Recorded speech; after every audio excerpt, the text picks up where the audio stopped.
You hardly wake up in the morning and the bed pulls you in. You are in a hurry. You have to get out of the house quickly. All you want is for your opium to explode as soon as possible. Because you have a very important meeting or exam. Just as you are about to enter your workplace or school, a fragrant scent draws you towards it. This is exactly what you are looking for, a cup of coffee. Now, I want to take you on a journey into the unknown of coffee.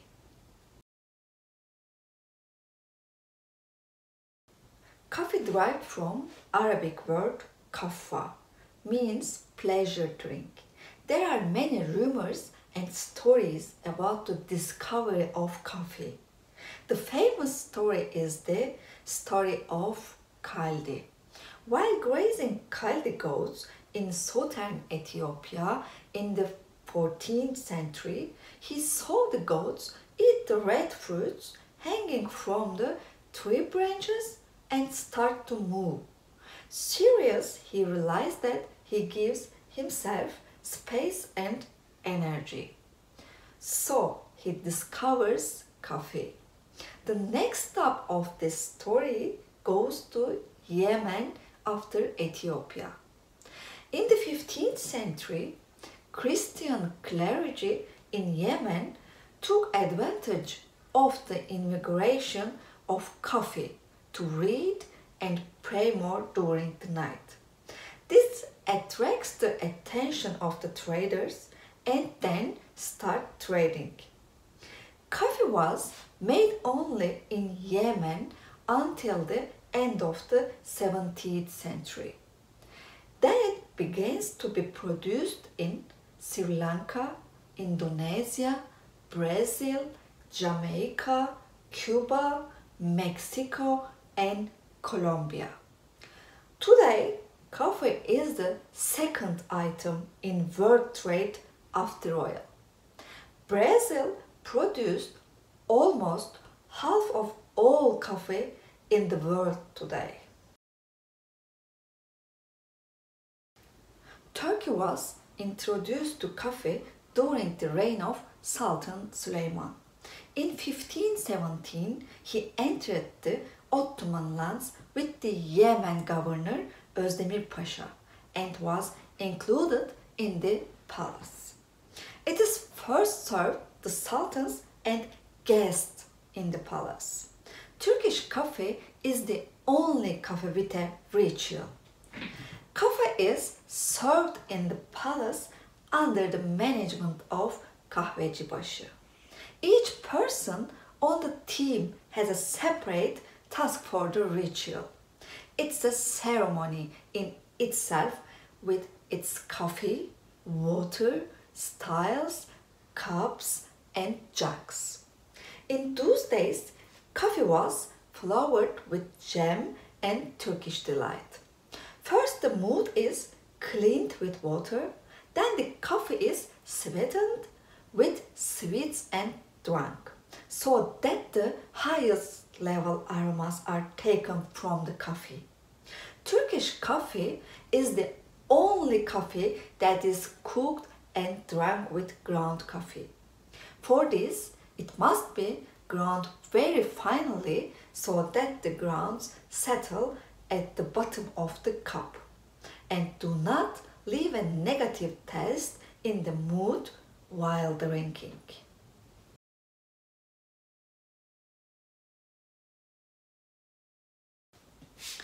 Coffee is Kivahan in Tahtakale, Istanbul, with the title of the first coffee house opened in the world in 1554 after the palace. The effects of coffee on Ottoman Turkish culture continued with the opening of coffee houses.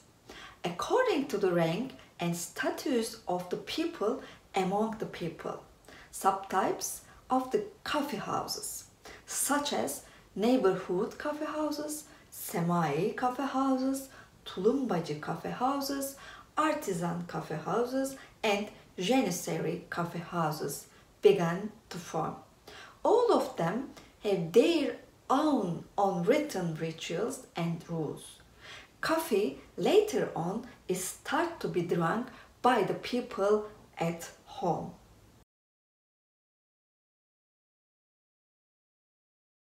While talking about this much coffee, it is necessary to mention its fortune telling. In the Ottoman palace, fortune telling emerged when the concubines said what they could not say by looking at the coffee cup. Fortune telling, which started with concubines, continues to take place in our cultural structure among the people. Every has an opinion on how fortune telling is viewed. The most well-known phrase used in fortune telling is the phrase "Neyse haliniz, çıksın falınız."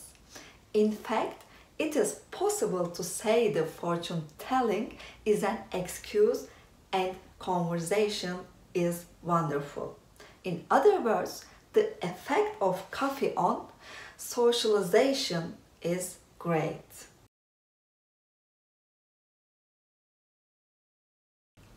People generally want coffee to accompany them while telling a problem to their friends or in pleasant moments. In this case, the saying "Bir kahvenin 40 yıl hatırı vardır" comes to mind. With the concept of these 40 years, it's a matter of curiosity where the "for the sake" came from. According to legend, a coffee shop from Üsküdar plays the leading role. One day, the Janissaries enter the coffee house and offer coffee to everyone. The Greek ship captain is excluded. The coffee maker doesn't mind this and makes a cup of coffee for the captain. Then they chat with each other. 40 years pass and a rebellion breaks out on Samos Island.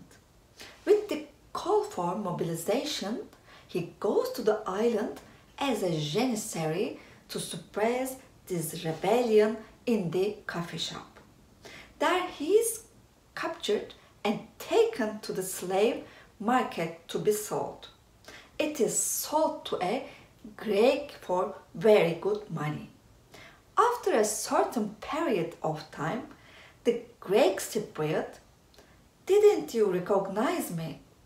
When everyone was against me, you offered me coffee and chatted 40 years ago. When I saw you, I want to save it for the sake of that coffee and conversation." As can be understood from this story, many stories have been produced for coffee and many meanings have been attributed to coffee.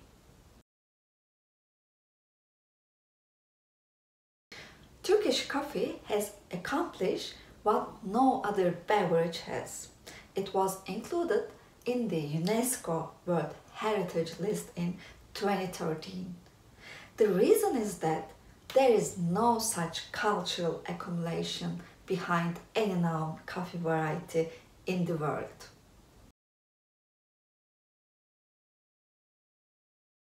In conclusion, coffee is a culture that cannot be explained. Coffee has also included words derived from coffee, which are not in any language in the world, into our daily lives.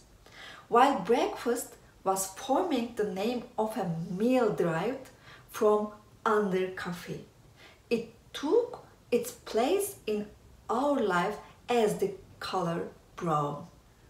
When the work is done, fatigue coffee and pleasure coffee with happy moments is indispensable for girl request ceremonies. Coffee continues to be an important part of life with its values still kept alive in the footsteps of Ottoman and Turkish culture and its 40 years of memory. Whether we believe it or not, the shapes that are tried to be interpreted in the cups that are turned upside down and closed are always in our lives with the tradition of coffee fortune telling that has been going on for generations. It's a unique beverage that has been included in UNESCO's cultural heritage list and has a unique production technique. How beautifully said Cemal Süreyya. Ortasında yakalamalı bir insan yaşamı. Ömrün ortası, çayın ortası, gecenin ortası, en güzeli de bir çift kahverengi gözün ortası. Zaten en güzeli değil midir? İçilen kahvenin ortası.